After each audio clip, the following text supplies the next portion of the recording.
Open world games get talked about constantly, but it's always the same conversation, the same 10 titles mentioned in every video, every list, every recommendation thread.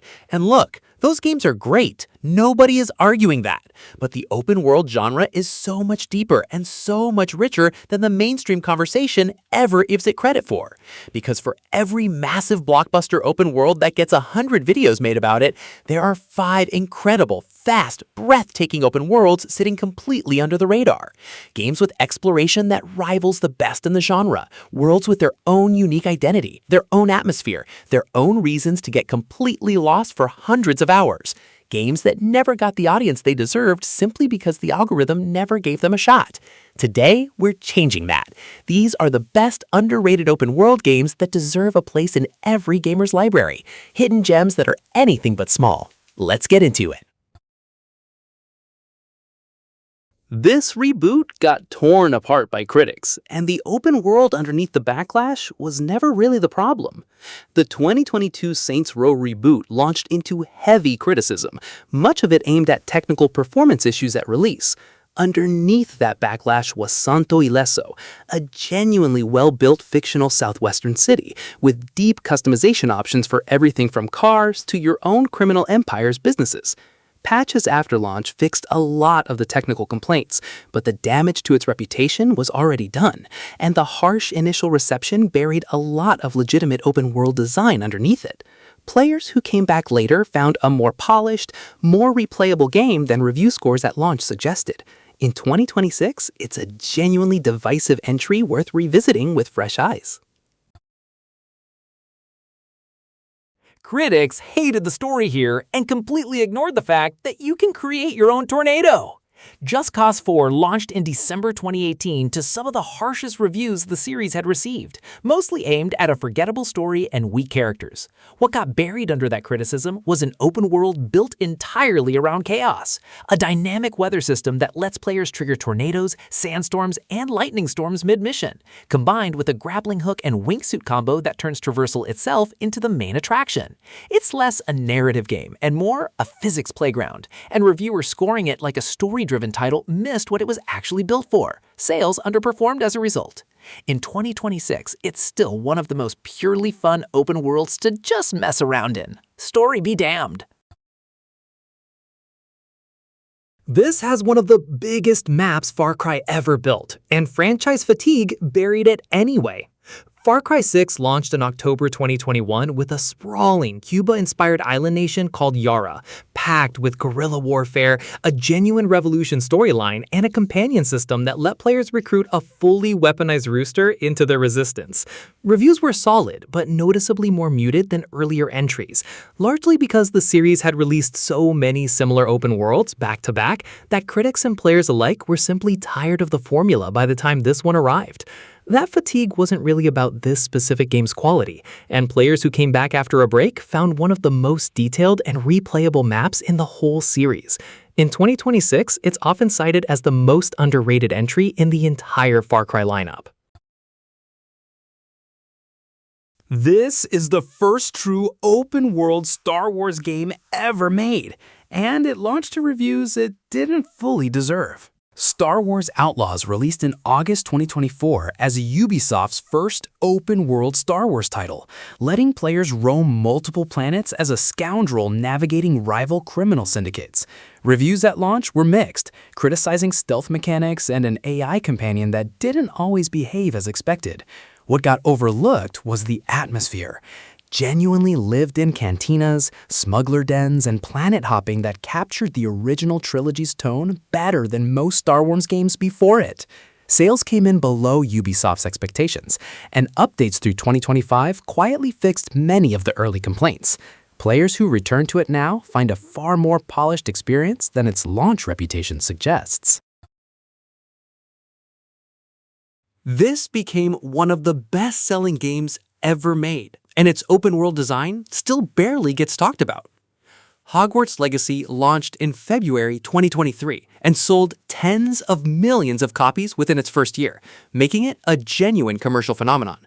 But the conversation around the game got dominated by controversies surrounding its source material, and that noise drowned out real discussion of what the open world itself accomplishes. A fully explorable castle with secret passages and moving staircases, a wide magical countryside, and spell-based traversal and combat that rewards experimentation. Critics who focused purely on the design praised how dense and reactive the world feels compared to most licensed games. Despite the sales numbers, the actual craftsmanship of its open world rarely gets the credit it earned on its own terms. Hong Kong has never been recreated as well as it was in this game. Sleeping Dogs almost never came out at all, canceled once as True Crime Hong Kong before Square Enix rescued it and released it in 2012. What made it stand out wasn't just the brutal martial arts combat, it was the open world itself, a dense, vertical, neon-soaked Hong Kong packed with street food stalls, night markets, and side activities that actually felt culturally specific instead of generic filler. It launched into a crowded year of open-world releases and got lost in the noise despite genuinely strong reviews. It never sold like a blockbuster, and a planned sequel was quietly canceled years later. In 2026, players still call its open world one of the most atmospheric and underappreciated city recreations ever built. This open-world samurai game got compared to the wrong game and never recovered. Rise of the Ronin launched in March 2024 from Team Ninja, dropping players into a massive alternate history version of Bakumatsu-era Japan packed with real historical figures and factions to align with. It got measured against Ghost of Tsushima from the moment it was announced, and that comparison overshadowed what it actually does well: deep, technical combat borrowed from Team Ninja's action pedigree, branching choices that genuinely reshape the story, and one of the biggest maps in a PlayStation exclusive that generation. Some rough edges in presentation held reviews back slightly. Players who pushed past the comparisons found a combat system with far more depth than its more famous rival.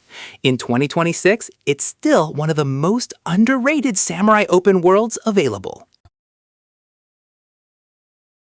Ubisoft made a smaller Assassin's Creed on purpose, and it got overlooked because of it. Assassin's Creed Mirage released in October 2023 as a deliberate return to the series' stealth roots, a tighter, focused version of 9th century Baghdad instead of the sprawling RPG maps the series had leaned on for years. Critics called it a genuine course correction, praising the parkour, assassination mechanics, and one of the most detailed historical cities the series has ever built. Because it launched at a lower price and shorter length than mainline entries, a lot of players assumed it was minor and skipped it entirely. That assumption cost it the attention it earned. In 2026, Mirage is still one of the most recommended entry points for anyone who wants classic Assassin's Creed without the 100-hour commitment. This might be the most visually breathtaking open world nobody talks about. Avatar from Tears of Pandora launched in December 2023, built entirely around exploration, climbing, gliding, and hunting across a genuinely alien jungle that reacts to how you play. Critics praised the sheer sense of place and how traversal feels more like Avatar than any previous game based on the films. But it launched into a packed holiday season and got compared unfavorably to Ubisoft's usual open-world formula, instead of judged on its own terms. Sales fell short of expectations, despite a story and combat system that improved noticeably from typical Ubisoft outings. Players who finally give it a chance are consistently surprised by how immersive Pandora feels to just walk through. In 2026, it's one of the most underrated pure exploration games on the market. Vince is the most realistic medieval open world ever built, and it almost broke the small studio that made it. Kingdom Come Deliverance launched in February 2018 from Warhorse Studios, an independent team that built an entire slice of 15th century Bohemia with an obsessive level of historical accuracy, real combat that punishes button mashing, and a world with no fantasy elements at all, just politics, disease, and survival. It launched buggy and rough around the edges, and its brutal difficulty curve scared off a lot of players expecting something more forgiving. The people who stuck with it found one of the most immersive and demanding open worlds ever made. It became a slow-burn cult classic instead of an instant hit, and that patience paid off when Kingdom Come Deliverance 2 launched in 2025 to a much bigger and better prepared audience. In 2026, the original is still essential for anyone who finally caught up. This connects all 9 Star Wars movies into one seamless open galaxy, and people still call it just a kid's game. LEGO Star Wars The Skywalker Saga launched in April 2022 with an open-world scale that genuinely surprised people. Over 100 explorable planets and locations stitched into one connected galaxy map, letting players fly seamlessly from story missions straight into free roam exploration. It became one of the best-selling LEGO games ever made. But because of the LEGO branding, it rarely gets mentioned alongside other major open-world releases, even though the sheer scope of its galaxy map rivals far more expensive AAA titles. Reviewers who took it seriously praised the depth of its exploration and combat variety across 9 different eras of Star Wars. In 2026, it's still underrated simply because of what genre people assume it belongs to.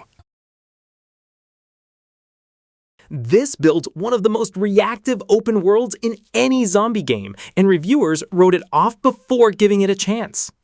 Days Gone launched in 2019 into a wave of criticism, calling it generic and unfinished, mostly based on a slow opening few hours. What that early judgment missed was an open Pacific Northwestern wilderness that actually responds to how you play. Weather and time of day shift enemy behavior, and massive zombie hordes migrate across the map based on their own internal logic instead of just spawning on cue. Players who pushed past the rocky start found one of the most systemically alive worlds of that console generation. Word of mouth kept sales climbing long after the initial review scores faded. In 2026, Days Gone still has one of the most dedicated fan bases in gaming, still hoping for a sequel that may never come. This built an entire wasteland worth exploring, and it launched on the exact day nobody was paying attention. Mad Max released in September 2015, the same day as Metal Gear Solid 5, a scheduling decision that buried it almost instantly.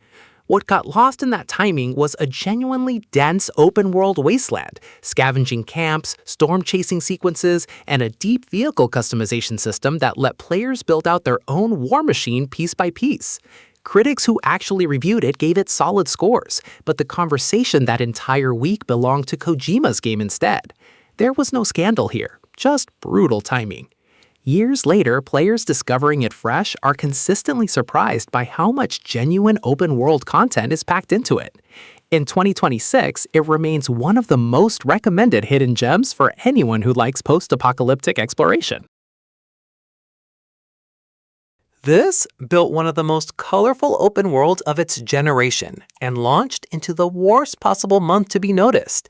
Immortals Fenyx Rising came out in December 2020, a Greek mythology open world built with genuine charm, floating islands, physics-based puzzles, and god-granted powers that made exploration itself the main reward, instead of just checklist icons on a map. It borrowed smart ideas from Breath of the Wild, but gave them its own lighthearted, funny identity.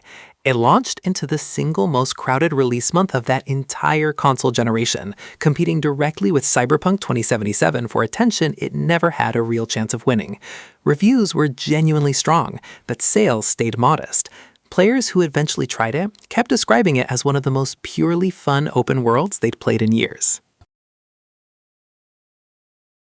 This fixed almost everything wrong with the first Watch Dogs, and somehow sold worse.